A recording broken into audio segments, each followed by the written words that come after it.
Welcome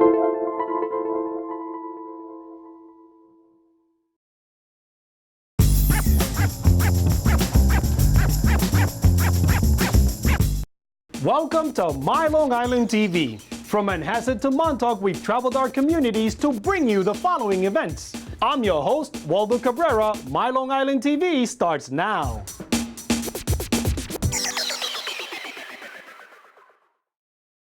As part of their special speaker series, Nassau Community College presented journalist Kim Barker, author of the book The Taliban Shuffle, which is now a movie starring Tina Fey. After the attacks of September 11th, 2001, reporters fell into two camps. There were those who said, no way on earth am I ever going out to cover anything like that, and there were those who just wanted to go cover the story. And it was the biggest story happening in the world, so I very much wanted to go overseas and very much wanted to cover it.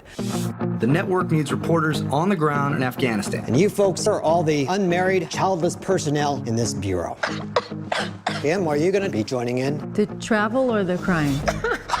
How many people do you need? I'm a good storyteller, but I didn't have any experience covering anything overseas, so I was trying to figure out a way that I could sell myself to the foreign editor.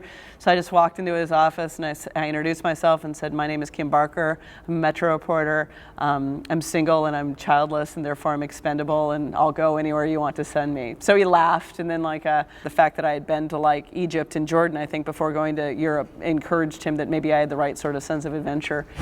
Miss Baker, this is an extreme environment. I went on embeds and I definitely was with the military, but I've never defined myself as somebody who wants to do body count stories or wants to cover that sort of thing. You know, I prefer to tell the stories of how people live through war as opposed to how people die through war. And it was not anything I expected. And then eventually I started saying, I think somewhere around 2007, 2008, I'm going to write a darkly comic book about Afghanistan and Pakistan. And I think there's been this long tradition of using dark comedy with war. Catch-22, Joseph Heller, lots of Kurt Vonnegut, MASH, Dr. Strangelove. And I feel like some people just don't seem to understand that just because you're in a war zone, it doesn't mean it's war all the time, and it doesn't mean that people stop living.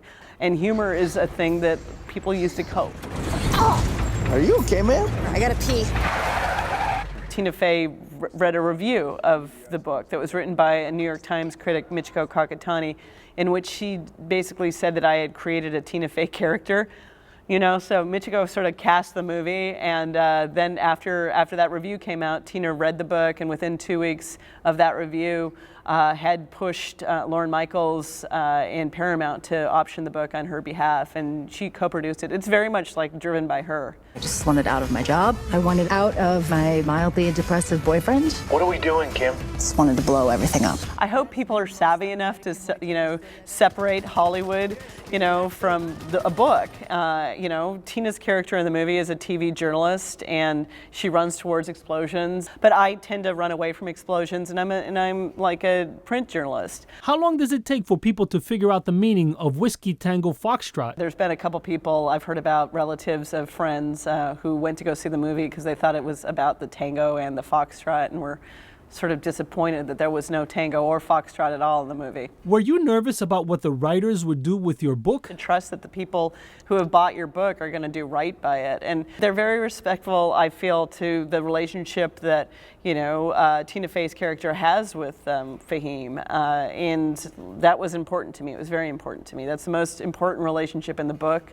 And I think it also is the most important relationship in the movie. Did you have any editorial control? I couldn't control it. They could do whatever they want, but I definitely did talk to the screenwriter, and I didn't, and he agreed with me. I didn't want this to end with her back home, holding a baby, getting married, because to me that narrative is just so limiting. Sometimes you just go and you have an adventure and you learn some things about the culture and about yourself, and then you decide to come home because it's time to come home.